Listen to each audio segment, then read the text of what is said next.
আবারও অসংখ্য অসংখ্য ধন্যবাদ আপনাদের সকলকে, কারণ আপনারা দুদিন আগে আমি একটা ছবি ছেড়েছিলাম, সেখানে 88,000 ভালোবাসা দিয়েছেন এবং প্রচুর লাইক কমেন্ট শেয়ার হয়েছে।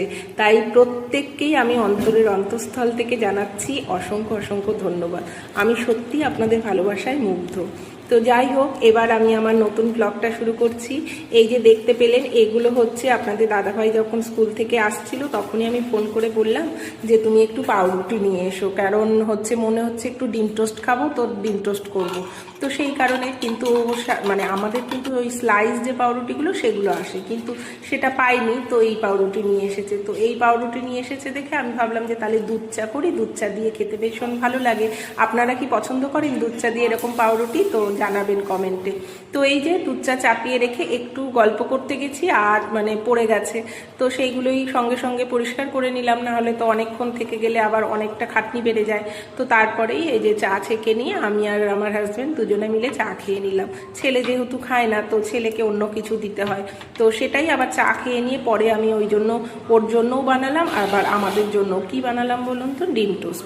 তো ডিম টোস্ট বানালাম, তখন হচ্ছে মানে ডিম টোস্টটাও খেতে ভীষণ ভালো লাগে আমার এইভাবে। তো সেটা নাই পরে বলছি, আপনাদেরকে একটু গল্প করি আপনাদের সাথে।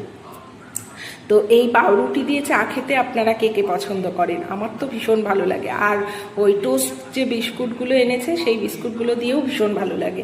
তো এই বিস্কুটগুলোতে না একটা বাটারের দিয়ে বোধহয় মানে ভাজা থাকে বা যাই হোক, মানে খেতে বেশ মানে টেস্ট লাগে।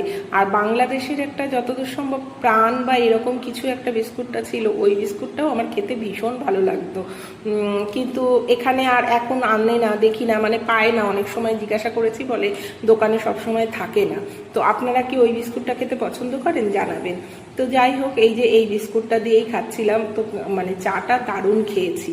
খেয়ে এই যে পেঁয়াজ কাঁচা লঙ্কা এগুলো কাটতে চলে গেলাম, কারণ হচ্ছে ডিম টোস্ট করব। তো প্রথমে তো 3টে ডিম ভেঙে নিয়েছিলাম, কিন্তু এতটাই ডিমে মানে চুবিয়ে করি তো হয় না, মানে 3টে হয় না, 3 জনের জন্য মানে 6টা ডিম লাগেই। তো যাই হোক, কে কে ডিম টোস্ট খেতে পছন্দ করেন? তো আমার তো মানে মাঝে মধ্যে বেশ ভালো লাগে, রোজ তো কোনো কিছুই ভালো লাগে না, তো মাঝে মধ্যে আমার বেশ ডিম টোস্ট খেতে পছন্দ, মানে ছেলেও পছন্দ করে। আর আমি না ইদানিং বলবো না, এর আগেও আমি বাইরের রেস্টুরেন্টের খাবার এগুলো বেশ পছন্দই করি, খুব একটা যে অপছন্দ করি তা নয়। তো যাই হোক, বরঞ্চ তুলনামূলক আমার ছেলে অপছন্দ করতো, কিন্তু এখন ওই যে আমার সঙ্গে থাকতে থাকতে ও পছন্দ করে। তো এই মানে একটু সাদা তেল দিয়েই ভাজি আমি এই ডিম টোস্টগুলো, না মানে সর্ষের তেলেও এক এক সময় ভাজি, কিন্তু আমি দেখেছি মানে এই রিফাইন তেলেইটাই খেতে বেশি টেস্ট হয়, যদিও রিফাইন তেলের থেকে সর্ষের তেলটাই খাওয়া বেশি শরীরের